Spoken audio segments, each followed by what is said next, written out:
فوزا عظيما. قال الله تبارك وتعالى: لقد صدق الله رسوله الرؤيا بالحق لتدخلن المسجد الحرام إن شاء الله آمنين محلقين رؤوسكم ومقصرين لا تخافون.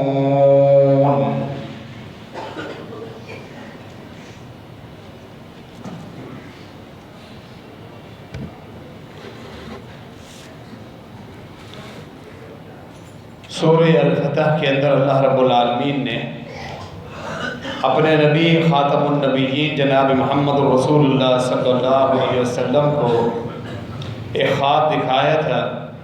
اس خواب کا ذکر فرمایا اور پھر اس کی تصدیق فرمائی کہ میں نے جو آپ کو خواب دکھایا ہے وہ پورا ہو کر رہے. انبیاء سب کے سب جو اللہ رب العالمین کی طرف سے مبعوث ہوئے وہ سب اس چیز سے معصوم تھے. اللہ نے ان کو محفوظ کیا تھا کہ نیند میں شیطان ان کے اوپر غالب. جاگتے ہوئے بھی وہ شیطان سے محفوظ تھے، نیند میں ان کے خواب بھی شیطانی وسوسوں سے محفوظ تھے. بلکہ ان کو وحی جو آتی تھی ظاہراً جبرائیل امین آتے تھے اور وہ اس دنیا سے انبیاء کٹ کے جبرائیل امین کے ساتھ ان کا تعلق جڑ جاتا تھا اور وہ وحی کے احکامات سیکھ لیتے تھے، سن لیتے تھے، حفظ کر لیتے تھے. اور کبھی جبرائیل امین انسانی صورت میں آتے اور اللہ رب العالمین کی طرف سے احکامات سنا کر چلے جاتے. اور اسی طرح وحی کی تیسری قسم خواب تھے. تمام انبیاء کو اللہ رب العالمین نے جو خواب دکھایا وہ اللہ کی طرف سے وحی کی ایک قسم تھی. جو عام انسان ہے، عام امتی ہے، اللہ رب العالمین کی طرف سے بشارت بھی ہو سکتی ہے، سچے خواب بھی آ سکتے ہیں اور ان کو عام جو ان کا روزمرہ کا معمول ہے، ان کی جو فیلڈ ہے، کام کاج ہے، وہ سوچیں بھی خواب کی صورت میں آ سکتی جن کی کوئی تعبیر نہیں ہے. تیسری قسم عام لوگوں کے خواب کی یہ ہے کہ شیطان انہیں ڈرانے اور پریشان کرنے کے لیے وسوسے دکھاتا رہتا ہے، ان کے دلوں میں ڈالتا رہتا ہے. تعبیر صرف ایک قسم کے خواب کی ہے جن میں خوشخبری اللہ رب العالمین کی طرف سے. لیکن انبیاء سب کے سب محفوظ، انہیں جو خواب آتے تھے وہ بھی اللہ کی طرف سے وحی کی ایک قسم. سیدنا ابراہیم علیہ السلام کو بھی جو حکم ہوا اپنے بیٹے کو ذبح کرنے کا، وہ خواب میں ہی حکم ہوا تھا. فلما بلغ معه السعی، جب وہ بیٹا جو اللہ رب العالمین نے بڑھاپے میں ایک تحفہ کر کے عطا فرمایا، آزمائش یہ آئی کہ اللہ رب العالمین نے آپ کو یہ خواب دکھایا. جب وہ اپنے پاؤں پہ کھڑا ہو کر بھاگنے اور دوڑنے جتنا ہوا وہ بچہ، تو اللہ رب العالمین نے خواب دکھایا. سمجھدار بچہ بنا، بات چیت کر لیتا تھا، سمجھ لیتا تھا. یا بنی انی ارا فی المنام انی اذبحک فانظر ماذا تری، میرے پیارے بیٹے میں نے خواب دیکھا ہے کہ میں خواب میں آپ کو ذبح کر رہا ہوں، آپ کی کیا رائے؟ یعنی اپنے بیٹے کو آمادہ کر رہے تھے. خواب کا مطلب یہ اللہ کا حکم آ چکا ہے، بیٹا بھی ابھی سمجھداری کی عمر میں قدم ہی رکھا، لیکن بعد میں اس سے پیغمبر بننا ہے اور پھر پیغمبر کا بیٹا ہے.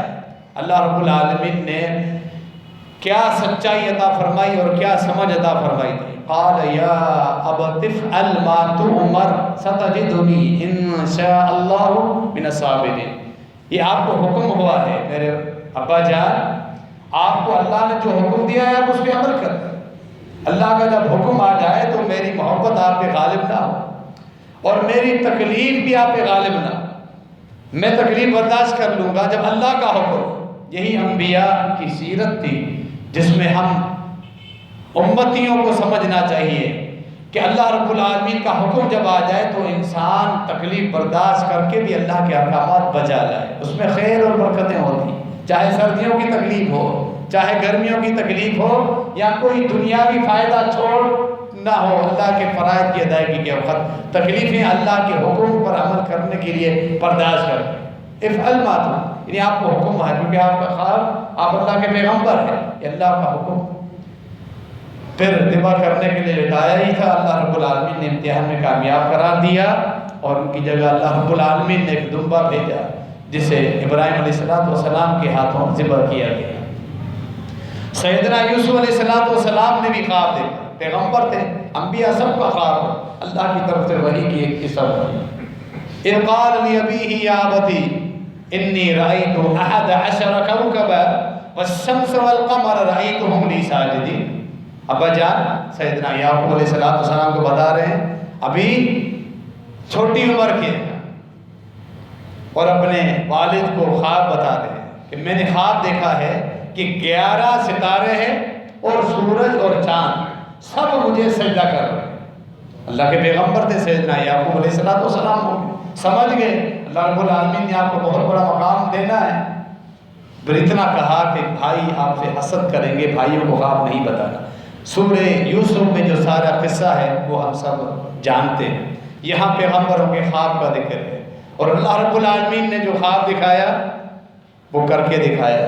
کتنی پریشانیوں سے گزرے، کتنے مراحل آئے، بالآخر وہ وقت آیا جب مصر پہ اللہ رب العالمین کو بادشاہت عطا فرمائی اور ان کے والدین سورج اور چاند، والد سورج والدہ چاند، یہ اس تشبیہ میں بھی بڑی حکمت علماء نے بیان فرمائی ہے۔ اور بھائی 11 کے 11 ستارے وہ سب آ کے جب وہ اپنے تخت پہ براجمان ہوتے ہیں، پہنچتے ہیں دربار میں، سجدہ دیر ہو جاتے ہیں، سجدہ ریز ہو جاتے ہیں اور وہ خواب کی تکمیل اس وقت ہوتی ہے جو اللہ نے دکھایا تھا۔ تو یہ بھی اشارہ ہے کہ اللہ رب العالمین کے جو احکامات ہیں، اللہ کے ارادے غالب ہو کے رہتے ہیں، لوگ خواب کتنی بھی تدبیریں کریں۔ یہ انبیاء کے 2 خواب جن کا ذکر اللہ رب العالمین نے قرآن میں فرمایا، اور نبی علیہ السلام کے اس خواب کا بھی ذکر آپ نے سنا سورہ الفتح میں، لقد صدق اللہ رسولہ الرؤیا۔ اللہ رب العالمین نے اپنے پیغمبر کو جو خواب دکھایا وہ اللہ سچ کر کے دکھایا، وہ سچا ہے کہ تم مسجد حرام میں داخل ہوگے، کہ تم میں سے کچھ لوگ اپنا سر منڈوائیں گے، کچھ لوگ اپنے بال کٹوائیں گے، کہ دونوں جائز ہیں عمرے کی ادائیگی کے بعد، اور امن اور امان کے ساتھ داخل ہوں گے، کسی کا ڈر اور خوف نہیں ہوگا۔ یہی خواب دیکھا، خوشخبری سنائی۔ سن 6 ہجری میں 1400 صحابہ کرام کے ساتھ روانہ ہوئے عمرے کی ادائیگی کے لیے۔ مکے کے قریش نے روک دیا، رک گئے، معاہدہ طے پایا، اگلے سال آپ آئے۔ نبی علیہ السلام ان دنوں میں حالات ایسے تھے کہ آپ خود جنگ بندی کا قریش کے ساتھ معاہدہ چاہتے تھے۔ جغرافیائی اور سیاسی جنگی حالات ایسے تھے کہ معاہدہ مسلمانوں کے حق میں مفید تھا۔ کس خسر کھا کر بھی تکلیف اور بظاہر جو شرائط تھی مسلمانوں کے حق میں نہیں تھی، لیکن جنگ بندی ہر حال میں نبی علیہ السلام کو مطلوب تھی۔ اصول حدیبیہ کی تفصیل حکمتیں ہمارا موضوع نہیں ہے، تاریخ اسلام کا ہم مطالعہ کریں، احادیث پڑھتے رہیں، یہ چیزیں بھی ہمارے مطالعے میں آئیں تاکہ ہمارے ایمان میں اضافہ ہو اور علم میں بھی اضافہ ہو۔ روک دیے گئے، معاہدہ یہ ہوا آپ آئندہ سال آئیں۔ نبی علیہ السلام نے فرمایا ٹھیک ہے۔ یہاں عمر بن خطاب رضی اللہ تعالیٰ کی حمیت، دینی غیرت، اللہ کے نبی علیہ السلام کے پاس آتے ہیں، آپ نے خواب دیکھا ہے، عمرہ کر رہے ہیں، واپس کیسے جائے؟ یہ عقیدہ تھا صحابہ کا، اللہ نے اپنے پیغمبر کو جو خواب دکھایا ہے وہ سچا ہو کر دے گا، ہم واپس کیسے جا سکتے ہیں؟ آپ نے خواب دیکھا۔ فرمایا عمر اللہ نے مجھے خواب دیکھا، اللہ اپنا خواب پورا کرے۔ خواب میں یہ تو نہیں کہ اس سال ہم عمرہ کریں، اس خواب کی تعبیر یہی ہے ہم آئندہ سال جائیں گے، اللہ اپنے خواب کو سچا کرے۔ دوبارہ ابوبکر صدیق رضی اللہ تعالیٰ عنہ کے پاس آتے ہیں، ابوبکر صدیق رضی اللہ تعالیٰ عنہ بھی یہی جواب دیتے ہیں، 3-4 سوالات کرتے ہیں، کیا ہم اکبر نہیں؟ نبی علیہ السلام سے فرمایا اکبر ہے، آپ اللہ کے سچے نبی، فرمایا میں اللہ کا سچا نبی، پھر ہمارے ساتھ یہ معاملہ کیوں؟ نبی علیہ السلام نے عمر کو مطمئن کرنے کے لیے جو جوابات دیے، عمر نے بعد میں جا کے ابوبکر صدیق رضی اللہ تعالیٰ عنہ سے وہی سوالات کیے۔ ابوبکر صدیق رضی اللہ تعالیٰ عنہ کا فہم، ان کی فراست، بالکل وہی جوابات دیے جو نبی علیہ السلام نے عمر کو جوابات دیے۔ اور پھر ایسا ہی ہوا، اللہ نے فرمایا لقد صدق اللہ رسولہ الرؤیا بالحق، اللہ نے جو اپنے پیغمبر کو خواب دکھایا وہ پورا سچا کر کے دکھایا۔ آئندہ سال جسے عمرہ قضا، یعنی کہ معاہدے کے مطابق جو عمرہ ہوا، صحابہ داخل ہوئے مکہ المکرمہ میں عمرے کی ادائیگی کے لیے، کچھ نے اپنے سر منڈوائے، کچھ نے اپنے بال کٹوائے اور امن و امان کے ساتھ عمرہ کر کے فارغ ہو کے واپس آئے۔ اللہ نے اپنے پیغمبر کو خواب دکھایا، وہ سچائی ہوا۔ یہ تمہیدی گفتگو آج کے خطبے کا جو موضوع ہے، اللہ کے رسول صلی اللہ علیہ وسلم، خاتم النبیین صلی اللہ علیہ وسلم کو اللہ رب العالمین نے جو جو خواب دکھائے، بے شمار خواب جو کتب حدیث میں ہمیں ملتے ہیں، وہ بھی بڑی قیمتی احادیث، ایمان افروز، ایمان کو بڑھانے والی۔ کیوں نہ آج ہم اپنا ایمان بڑھانے کے لیے ان خوابوں پر کچھ تبصرہ کریں، تذکرہ کریں، وہ کیا خواب تھے اور ہمیں ان سے کیا سبق ملتا ہے، ہمارے ایمان میں کیا اضافہ ہوتا ہے، ہم کیا سیکھتے ہیں، ہماری محبت احادیث سے اور اللہ کے رسول صلی اللہ علیہ وسلم سے یہ خواب سننے کے بعد بڑھتی ہے کہ نہیں بڑھتی، اور جو اسباب ملتے ہیں۔ بالخصوص ہم کتاب التعبیر، امام بخاری رحمہ اللہ نے پورا یہ عنوان چیپٹر علیحدہ قائم کیا ہے۔ محدثین ہر موضوع پر علیحدہ چیپٹر، پھر اس چیپٹر کے تحت مختلف عناوین، مسائل قائم کرتے ہیں، مختلف عنوان۔ یہ پورا چیپٹر جسے کتاب کہا جاتا ہے، کتاب التعبیر، یعنی خواب ان کی تعبیر کا ذکر۔ اس کے تحت خواب کے متعلق مختلف احکامات، خواب کی اقسام، خواب کی تعبیر کا طریقہ بھی لائیں۔ اگر فلاں چیز آپ نے خواب میں دیکھی، اس کی کیا تعبیر ہونی چاہیے، اور پھر یہ بھی موضوع لائے ہیں کہ نبی مکرم جناب محمد رسول اللہ صلی اللہ علیہ وسلم جو خواب دیکھے ان کو ایک جگہ جمع کریں۔ ابتدا اس سے کرتے ہیں، ام المومن عائشہ رضی اللہ عنہ فرماتی ہے، غار حرا میں جب پہلی مرتبہ وحی ہوئی، 40 سال کی عمر مبارک میں، اس سے پہلے تقریباً 6 مہینے اس سے پہلے مسلسل کیا ہوا، اللہ کے رسول صلی اللہ علیہ وسلم کو سچے خواب اللہ رب العالمین نے دکھائے۔ اول ما بدی به برسول من الوحی برسول اللہ صلی اللہ علیہ وسلم الرؤیا الصادق فکان لا یرا رؤیا الا جاء مثل فلق الصبح۔ ام المومن عائشہ رضی اللہ عنہ فرماتی ہے کہ ابتدا نبوت کی اس طرح ہوئی وحی کی کہ آپ کو خواب آتے مسلسل 6 مہینے تک، اس کے بعد غار حرا میں پہلی وحی کا صرف آپ کو حاصل ہوا۔ آپ رات کے وقت خواب دیکھتے، مثل فلق صبح، صبح دیکھتے جو معاملہ آپ نے خواب میں دیکھا ہے وہی معاملہ اپنی آنکھوں سے ہوتا ہوا دیکھتے، بالکل وہی معاملہ ہوا۔ یہ اللہ رب العالمین کی طرف سے آپ کو متنبع کیا جا رہا تھا، آپ کو تیار کیا جا رہا تھا، کیونکہ وحی کا بہت بڑا بوجھ آپ کے اوپر آنے والا، بہت بڑی ذمہ داری، بہت بڑی امانت آپ کے کندھوں پہ آنے والی تھی۔ اللہ رب العالمین نے آپ کو تیار کیا، آپ کو ہوشیار کیا، متنبع کیا۔ یہ خواب آپ دیکھتے رہے، آپ کا ذہن بنا، بالآخر غار حرا والا واقعہ۔ نبی علیہ السلام کہ اس کے بعد خواب میں ہجرت کا بھی آپ صلی اللہ علیہ وسلم کو خواب میں دکھایا۔ فرمایا نبی علیہ السلام نے جب کفار کی تکلیفیں مکے میں بڑھ گئی، فرمایا میں نے تمہارے ہجرت کرنے والی جگہ دار الہجرت مجھے دکھائی گئی، میں نے دیکھا وہ علاقہ کثرت کے ساتھ کھجور ہوتی ہے۔ انہی صحیح بخاری کی انہی ابواب میں یہ حدیث آتی ہے۔ پہلے میں نے سمجھا کہ یہ جو علاقہ ہے وہ تہامہ ہے یا حجر، یہ عرب کے علاقے۔ بعد میں مجھے پھر پتہ چلا یہ جو میں نے علاقہ دیکھا ہے دار الہجرت ہمارے مسلمانوں کا، ہمارا وہ یثرب ہے۔ مدینہ منورہ کا پہلا نام یثرب تھا۔ یہ بھی نبی علیہ السلام کو خواب کے ذریعے دار الہجرت کا علاقہ دکھایا گیا۔ ہجرت کر کے مسلمان پہنچتے ہیں، خود اللہ کے رسول صلی اللہ علیہ وسلم پہنچتے ہیں۔ یثرب مدینہ الرسول نام رکھا گیا، طیبہ بھی نام رکھا گیا، طابہ بھی کا یعنی پاکیزہ، رہنے کی پاکیزہ جگہ، مدینہ النبی، نبی صلی اللہ علیہ وسلم کا شہر، یہ سارے نام مدینہ منورہ کے رکھے گئے۔ دار الہجرت بھی اس کا نام ہے، ہجرت کی جگہ۔ دار السنت، جہاں سنت اور دین مکمل ہوئے، اس کی اہمیت اسی لیے فرمایا نبی علیہ السلام نے ساری دنیا سے جب علم اٹھ جائے گا مدینے میں تمہیں علم ملے گا۔ کہ دجال جب اپنے فتنے کے ساتھ نکلے گا ساری دنیا میں پہنچے گا، لیکن مکہ المکرمہ نہیں پہنچے گا، مدینہ منورہ نہیں پہنچے گا، طور پہاڑ تک نہیں پہنچے گا، مسجد اقصیٰ نہیں پہنچے گا۔ یہ 4 جگہ ہیں جہاں دجال نہیں پہنچے گا۔ اسی لیے ہم دیکھتے ہیں کہ فتنوں کے مواقع پر بالخصوص دار الہجرہ، دار السنہ، مدینہ منورہ کے لوگ، ان کا عقیدہ، ان کے اعمال کو چیک کریں، آپ مطمئن ہو جائیں۔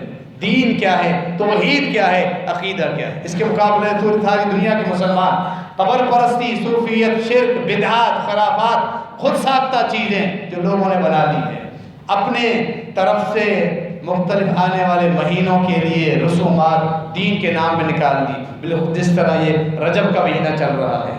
آئندہ خطبے میں ہم انشاءاللہ یہی موضوع بیان کریں گے، رجب کے حوالے سے جو لوگوں نے اپنی طرف سے دین کے نام پہ بدعات، رسومات پیدا کی، ان کا شریعت کی نظر میں ہم جائزہ لیں گے کیا حقیقت ہے۔ لیکن ہم مکہ اور مدینہ کو دیکھتے ہیں، چاہے ربیع الاول کا مہینہ ہو، بر صغیر میں کیا کچھ ہوتا ہے، محرم الحرام کا مہینہ ہو، بر صغیر میں کیا کچھ ہوتا ہے، مکہ اور مدینہ پہ ہم نظر رکھتے ہیں۔ نبی علیہ السلام کی پیشن گوئی، ساری دنیا میں سے دین سپر جائے گا، آپ کو مدینے میں دین ملے گا۔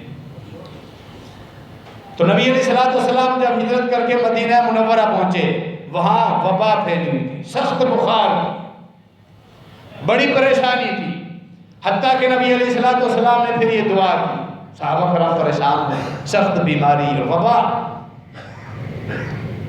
تو نبی علیہ السلام دعائیں کرتے رہے، اللہ رب العالمین نے آپ کو خواب دکھایا۔ آپ نے خواب دیکھا ایک سیاہ فام خاتون، بوڑھی بڑی عمر کی سیاہ فام خاتون، بال بکھرے ہوئے ہیں، وہ مدینہ چھوڑ کے جعفا کے علاقے کی طرف جا رہے ہیں۔ صحابہ کرام خواب خود بتائے، صحابہ کرام نے تعبیر پوچھی کہ بڑی عمر کی بوڑھی عورت، بال بکھرے ہوئے ہیں، سیاہ فام کالے رنگ کی عورت مدینہ چھوڑ کے جعفا جا رہی ہے۔ فرمایا یہ خوشخبری ہے، یہ جو وبا ہے نا، اللہ نے یہ بڑی عمر کی جو کالی عورت مجھے دکھائی ہے، یہ وبا ہے، وبا کی صورت میں۔ وبا اب مدینے سے نکل کے جعفا کے علاقے میں جاتے ہیں جہاں یہودیوں کی کچھ آبادیاں تھیں۔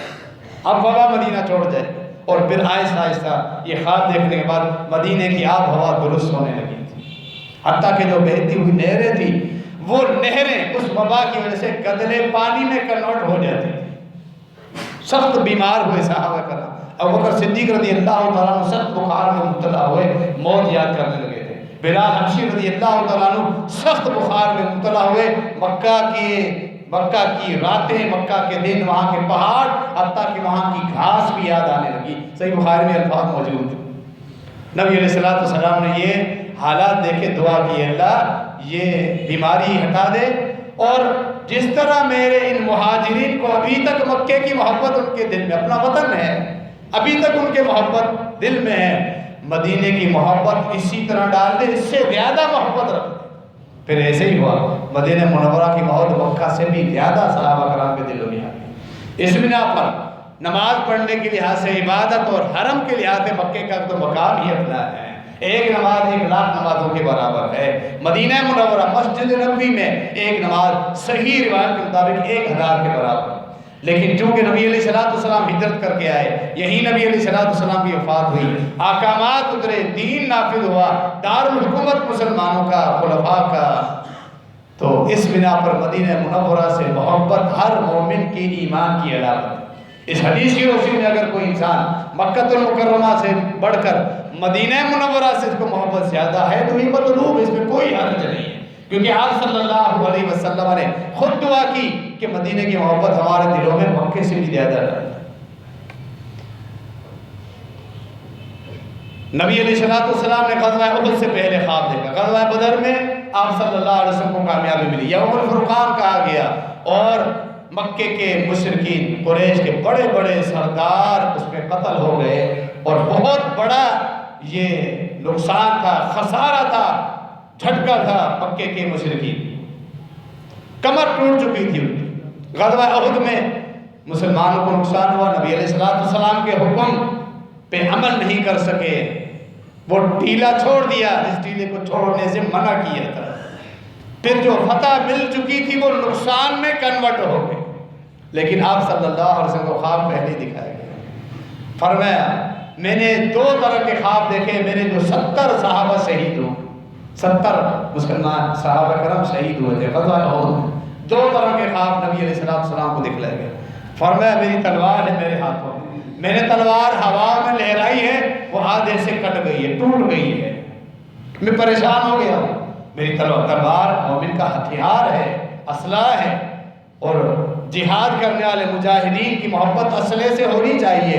یہ اللہ کی رضا کے لیے جو جہاد کے لیے نکلتے ہیں ان کی اسلحے سے محبت ہے۔ میری تلوار کیوں ٹوٹ گئی؟ اللہ نے پھر مجھے خواب میں وحی کیا، آپ دوبارہ ٹوٹی ہوئی تلوار کو اپنی ٹوٹی ہوئی تلوار کو لہرائے ہوا میں، پھر دوبارہ میں نے دوبارہ اس تلوار کو ہوا میں لہرائے، وہ دوبارہ جڑ گئی ہے، بلکہ پہلے سے زیادہ خوبصورت اور چمکدار بن گئی۔ آپ نے بتایا تلوار کا ٹوٹنا میرے صحابہ کرام کی شہادت تھی۔ پھر اس غزوہ احد میں ان سے غلطی ہوئی، اللہ نے ان کو شہادت کا رتبہ عطا فرمایا، یہ بھی اللہ کی حکمت ہے۔ شہادت کا رتبہ بھی مطلوب ہے اہل ایمان کو۔ اور پھر پہلے سے زیادہ اس غلطی کے بعد صحابہ کرام باقی جنگوں کے لیے ہوشیار باز ہو گئے کہ نبی مکرم جناب محمد رسول اللہ صلی اللہ علیہ وسلم کے حکم پہ عمل کرنا کس قدر فرض اور ضروری اور کتنا اہم یہ معاملہ ہے۔ اس سے صحابہ کرام کی فضیلت بھی ثابت ہوتی ہے کہ صحابہ کرام نبی مکرم خاتم النبیین جناب محمد رسول اللہ صلی اللہ علیہ وسلم کی تلوار تھے۔ آپ تمہید میں سن چکے ہیں، انبیاء کا خواب اللہ کی طرف سے وحی کے قسم، یہ اللہ کی وحی ہے کہ آپ کے صحابہ آپ کی تلوار ہیں۔ صحابہ کی شہادت گویا کہ آپ کی تلوار ٹوٹے گی، پھر ان کا پہلے سے زیادہ مضبوط ہونا، آپ کی تلوار پہلے سے زیادہ مضبوط، یہ شان ہے صحابہ کرام۔ اور اپنے صحابہ کرام کے بارے میں اسی حال سے متعلق اللہ رب العالمین نے آپ کو ایک اور خواب بھی دکھایا۔ آپ نے ایک گائے دیکھی جس کو ذبح کیا جا رہا ہے، نبی علیہ السلام نے خواب میں دیکھا گائے اس کو ذبح کیا جا رہا ہے۔ صحابہ کرام کو تعبیر بتائی، غزوہ احد کے بعد یہ جو نقصان ہوا، گائے ایک حلال جانور ہے اور اس کو پھر ذبح ہوتے ہوئے میں نے دیکھا۔ میرے ساتھی جن کو 70 صحابہ کرام میرے ساتھی کو شہید کیا گیا، یہ اللہ کی طرف سے پیشن گوئی تھی۔ صحابہ کرام کی شان بھی ثابت ہوتی ہے۔ خوابوں کی مختلف اقسام دیکھی، نبی علیہ السلام نے جو خواب دیکھے، آپ صلی اللہ علیہ وسلم سوئے ہوئے تھے، ایک دفعہ خواب دیکھا، آپ کے دونوں ہاتھوں میں کلائیوں میں سونے کے 2 کنگن پہنے ہوئے خواب میں۔ فرمایا میں خواب دیکھتا ہوں میری دونوں کلائیوں میں سونے کے کنگن، میں پریشان ہو گیا کہ سونا مردوں پر حرام ہے اور میرے بازوؤں میں میری کلائیوں میں سونے کے 2 کنگن، وہی ہوئی ان کو آپ پھونک ماریں۔ میں نے جب ان دونوں کنگنوں میں پھونک ماری ہے وہ ہوا میں اڑ کر تحلیل ہو جاتے، پھر میں مطمئن ہو جاتا۔ اس کی تعبیر بتائی، فرمایا جو جھوٹی نبوت کے دعوے دار میرے ہوتے ہوئے نکلے یہ وہی اسود عنسی نبی علیہ السلام کے ہوتے ہوئے اس خبیث نے نبوت کا دعویٰ کیا۔ دوسرا مسیلمہ کذاب، نبی علیہ السلام کی وفات کے بعد خلیفہ بلا فضل، خلیفہ اول امیر المومنین سیدنا ابوبکر صدیق رضی اللہ تعالیٰ عنہ کی عمارت میں اس خبیث کے خلاف مسلمانوں نے جہاد کیا جو جھوٹی نبوت کا دعوے دار تھا۔ اسود عنسی کو انصار صحابہ کرام نے یمن میں جا کے قتل کر دیا تھا نبی علیہ السلام کے حکم پر، جبکہ مسلمہ کذاب نبی علیہ السلام کی وفات کے بعد اس جنگ میں جنگ یمامہ میں معروف جنگ ہوئی۔ واشی بن حرب جنہوں نے اسلام سے پہلے نبی علیہ السلام کے چچا امیر حمزہ رضی اللہ عنہ کو شہید کیا تھا، اسلام قبول کرنے کے بعد یہ طے کیا تھا، عزم کر لیا تھا کہ اسلام سے پہلے جس طرح مسلمانوں کی اتنے بڑے جرنیل بہت بڑے بہادر کو میں نے قتل کیا، شہید کیا، اسلام قبول کرنے کے بعد میں اس کا کفارہ اس طرح ادا کروں گا کہ اسلام کے سب سے بڑے دشمن کو قتل کروں گا۔ یہ موقع سامنے آیا، مسلمانوں کے ساتھ گیا اور اپنے نیزے کے ساتھ مسلمہ کذاب اس خبیث کو نیزہ تول کے مارا اور آر پار ہو گیا اور وہیں وہ خبیث گر گیا اور مرنے کے قریب تھا۔ ایک انصار صحابی جو قلعے کی پھسی تک پہنچ چکا تھا، وہاں سے وہ کودا نیچے، تلوار اس کی کھوپڑی پر ماری اور اس کا سر 2 ٹکڑوں میں تقسیم ہو گیا۔ اس طرح اس خبیث کو اللہ رب العالمین نے دردناک موت سے ہمکنار کیا۔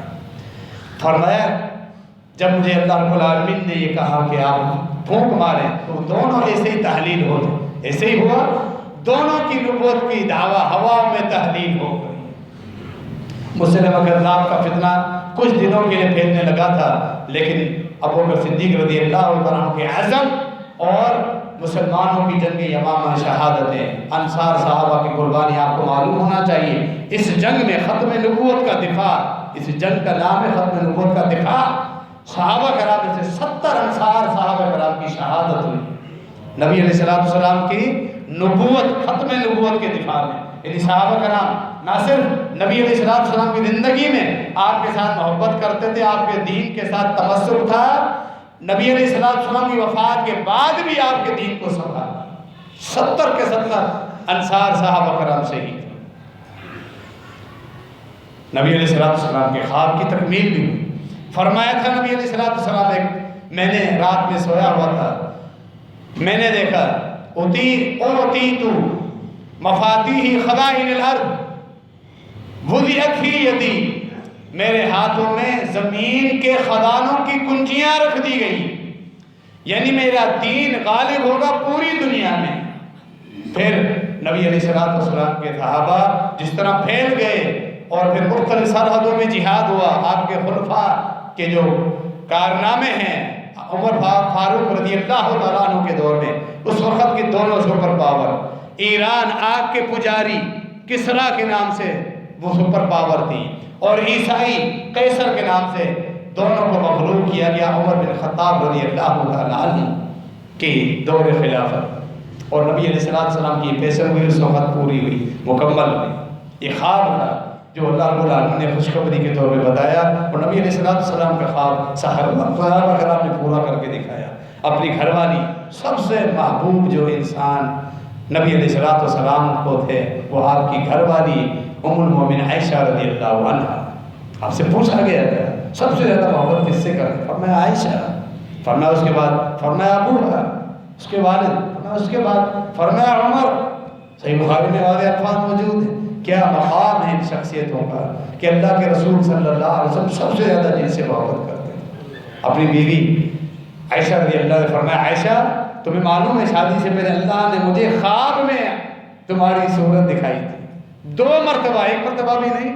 امام بخاری رحمہ اللہ کتاب التعبیر میں انہی احادیث میں یہ حدیث بھی لائے، جبرائیل امین آتے ہیں اور ریشمی غلاف میں تمہاری تصویر لے کر آتے ہیں، تم لپٹی ہوئی ہو، میں نے وہ ریشم کا غلاف ہٹایا ہے تو میں نے دیکھا وہ تم ہو۔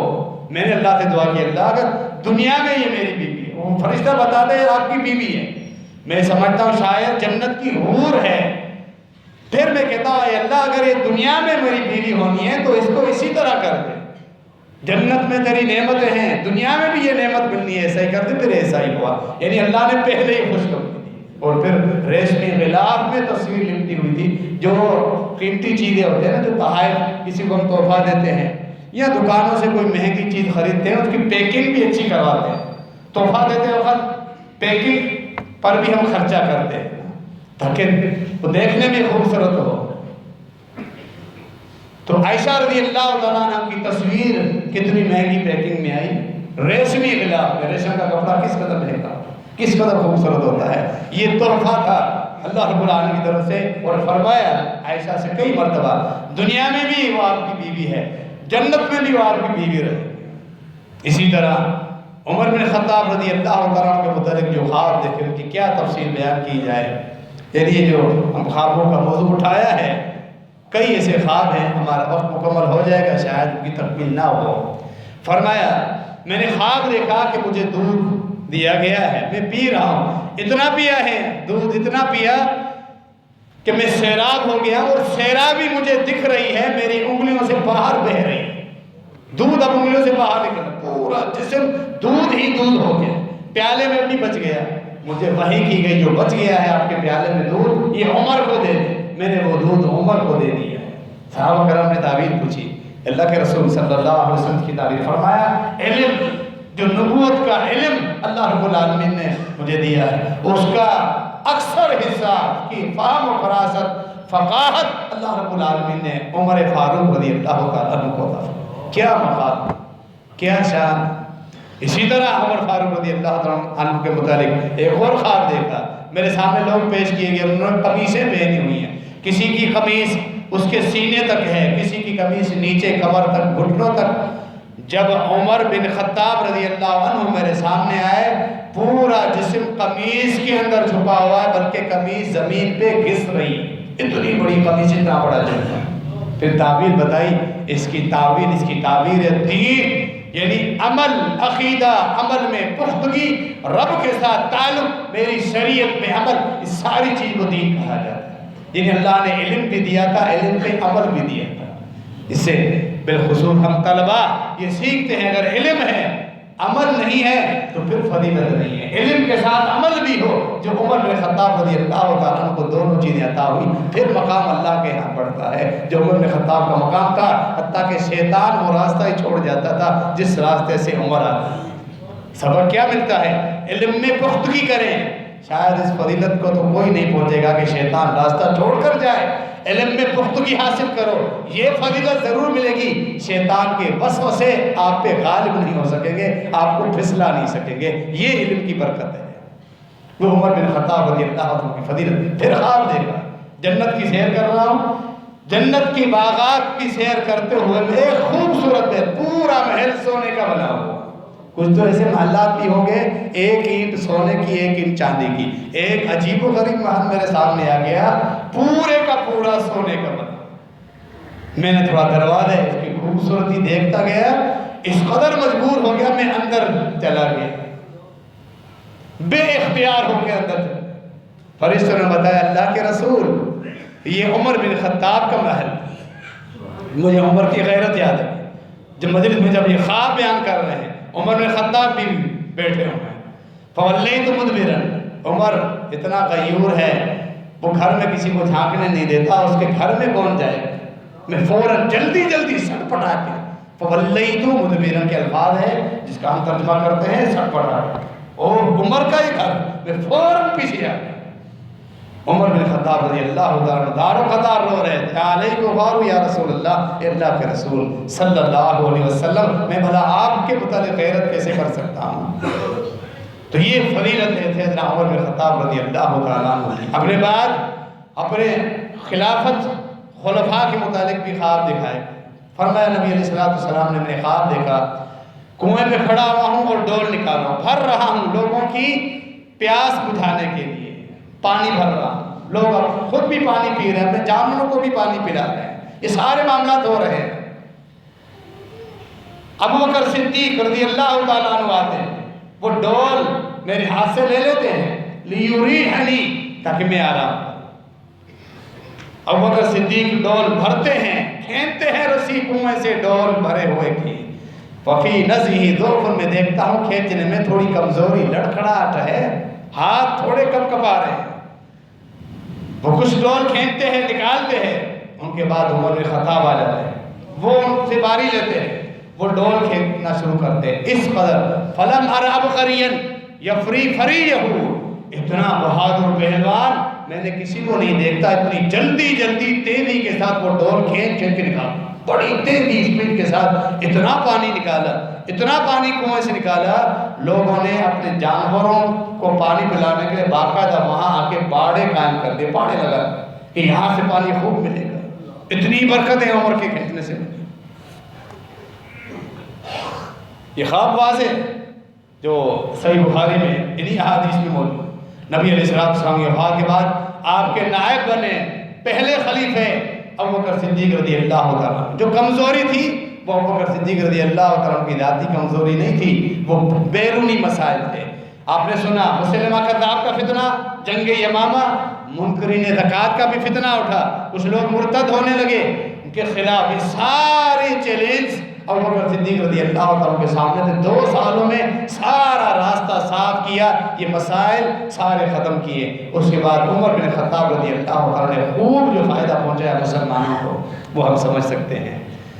یہاں وحی الہی کو جو اللہ رب العالمین نے دین دیا، نبی علیہ السلام نے لوگوں کو جو فائدہ پہنچایا، کنویں کا پانی، پینے کا پانی، یعنی وحی الہی زندہ رہنے کے لیے جس طرح پیاسے انسان کو پانی کی ضرورت ہوتی ہے، سخت ضرورت ہوتی ہے زندہ رہنے کے لیے کسی انسان، اسی طرح زندہ رہنے کے لیے ہماری روح کی زندگی کے لیے وحی الہی قرآن اور نبی علیہ السلام کی شریعت احادیث تعلیمات انتہائی ضروری ہے۔ وہی تعلیمات ابو بکر صدیق رضی اللہ تعالیٰ عنہ نے حق ادا کیا، پھر عمر بن خطاب رضی اللہ تعالیٰ عنہ نے تو کیا ہی حق ادا فرمایا ہے۔ نبی علیہ السلام کے یہ خواب اور پیشن گوئیاں، آپ صلی اللہ علیہ وسلم سوئے ہوئے تھے دن کے وقت ام حرام رضی اللہ عنہ کے گھر میں، جو رضاعت کے لحاظ سے آپ کی خالہ لگتی تھی۔ آپ دن کے وقت سو گئے۔ امام بخاری رحمہ اللہ نے یہاں عنوان قائم کیا ہے کہ دن کے وقت خواب دیکھنا کیسا ہے۔ اس عنوان کا مطلب ہے کہ کچھ لوگوں میں مشہور ہے کہ اگر فجر سے پہلے خواب دیکھا جائے تو وہ سچا ثابت ہوتا ہے، وہ اللہ کی طرف سے بشارت ہوتی ہے۔ اس نظریے کا رد کیا۔ یہ آج تک ہمارے عوام میں بہت مشہور ہے۔ بھائی وہ خواب کی تعبیر پوچھنے کے لیے پہلے خواب بتاتے ہیں تو تمہید باندھتے ہیں، میں نے فجر سے پہلے یہ خواب دیکھا۔ کوئی سمجھتے ہیں کہ فجر سے پہلے والا خواب اکثر سچا نکلتا ہے، ایسا شریعت میں کہیں نہیں ہے، کوئی حدیث نہیں۔ اللہ کی طرف سے جو بشارت آنی ہوتی ہے وہ کسی وقت بھی آپ سنیں، خواہ دن کے وقت، خواہ فجر سے پہلے، خواہ فجر کے بعد یا عشاء کے بعد، جو بشارت آنی ہوتی ہے سچے خواب کسی وقت بھی آ سکتے ہیں۔ یہ کوئی تعین، کوئی وقت کا تعین احادیث بھی نہیں ہے، ہم نے خود بنایا ہوا ہے اور پھر مشہور ایسے ہو گیا ہے ہم اس کو پکا سمجھ لیں۔ اکثر لوگ کہتے ہیں میں نے تہجد کے وقت خواب دیکھا، کوئی فرق نہیں، تہجد کے وقت بھی شیطانی خواب آ سکتے ہیں، وسوسے آپ کو آ سکتے ہیں۔ دن کے وقت آپ صلی اللہ علیہ وسلم سوئے ہوئے تھے، اٹھ گئے، چہرے مبارک پر مسکراہٹ۔ نبی علیہ السلام بغیر سبب کے مسکراتے بھی نہیں تھے، اللہ کے رسول تھے۔ ام حرام نے پوچھ لیا، اللہ کے رسول صلی اللہ علیہ وسلم نیند سے اٹھے ہیں، مسکرا رہے ہیں۔ فرمایا اللہ رب العالمین نے مجھے میری امت کا غلبہ دکھایا، میری امت کے لوگ دیکھے، ناس من امتی اردو علیہ غزاتن، وہ دشمن کی طرف غازی بن کر جا رہے ہیں جہاد کے لیے، مجھے میرے غازی دکھائے گئے، اور وہ سمندر کی سطح پر سفر کر رہے ہیں، یعنی سمندری جہازوں پر، سمندری بیڑے، لیکن ان کا روب جو میں نے ان کے چہروں پر طمانیت دیکھی ہے، مثل الملوک علی الاسرہ، جس طرح بادشاہ تخت پہ براجمان ہوتا ہے وہ اس طرح اس جہاز میں، بیڑیوں میں سفر کر رہے ہیں، چہروں پہ اطمینان، گویا کہ وہ بادشاہ تخت پر بیٹھے دشمن کی طرف لپک رہے ہیں لڑائی کے لیے، جنگ کے لیے۔ جنگ کا ایک روب ہے، دشمن کے ساتھ لڑائی، جب موت آپ کے سامنے منڈلا رہی ہے، موت کے منہ میں ہے آپ، لیکن یہ طمانیت، روب، مسلمان ایسے ہی ہوتے ہیں، وہ موت سے نہیں ڈرتے۔ اللہ کے لیے جب وہ جنگ کے لیے نکلیں، یہی اطمینان اور طمانیت ہونی چاہیے۔ اسی لیے تو کفار نے جب یہ دیکھا کہ زور بازو سے ہم ان کو کبھی بھی شکست نہیں دے سکتے، جو موت سے ہی نہیں ڈرتا، آپ اس کو کیا ڈراؤ گے، اس کو کیا آپ شکست دے سکتے؟ لہذا سیاست کر کے ان سے ان کا دین چھین لو، یہ خود ہی مر جائیں گے۔ ہم سے ہمارا دین، ہماری شرعی خلافت چھین لی گئی، کفریہ نظام ہمارے اوپر مسلط کر دیے گئے، شرعی حدود اٹھا لی گئی، ایسے حکمران مسلط کیے گئے جو دنیا دار تو ہیں، دین کی جن کو پرواہ نہیں۔ یہ خطہ پاکیزہ زمین کا ٹکڑا پاکستان، مدینہ طیبہ کا جو ترجمہ ہے وہی اس پاکستان کا ترجمہ ہے۔ اللہ کی نعمت کلمہ توحید پہ دیا گیا، آج کلمہ توحید کا صرف نام ہے، تصور بھی نہیں۔ جگہ جگہ قبریں، مزارات، شرک اور یہ ساری چیزیں ہمارے اندر موجود ہے۔ اس طرح ہمیں کیا ہے مار دیا گیا، جنگ کے زور پہ وہ ہمیں نہیں مار سکتے تھے، شکست نہیں دے سکتے تھے۔ نبی علیہ السلام مسکرا رہے ہیں اپنے ساتھی جو آپ کو خواب میں دکھائے گئے۔ ام حرام نے جب یہ دیکھا، ایک کچھ حدیث میں الفاظ مغفور لہم، اللہ نے ان کے اگلے پچھلے سارے گناہ معاف کر دیے۔ جو سمندری سفر کریں گے جہاد کے لیے، دشمن کی طرف لپکے لپکے جا رہے ہیں، مسکراہٹ کی چہرے مبارک۔ ام حرام فوراً کہتی ہے اللہ کے رسول دعا کیجیے اللہ میرا شمار گناہ مغفور لہم میں ہو جائے۔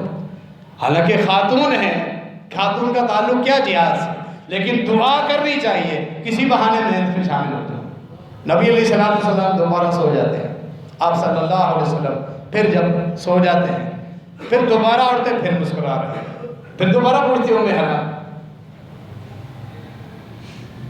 نبی علیہ السلام نے وہی خواب مجھے میرے امتی دکھائے گئے، سمندر میں سفر کر رہے ہیں، دشمن کی طرف جہاد کے لیے جا رہے ہیں۔ ام حرام رضی اللہ عنہ فرماتی ہیں دعا کریں اے اللہ کے نبی، اللہ سے دعا کر میرا شمار ہونے والا۔ فرمایا انت من الاولین، تمہارے لیے اللہ نے یہ دعا قبول کی ہے، پہلے جو لوگ میں نے دیکھ، پہلا دستہ جو قافلہ ہے تمہارا شمار اس میں ہوگا، دوسرے دستے میں نہیں ہوگا، قافلے میں نہیں ہوگا۔ نبوت کی صداقت دیکھیں پیشن۔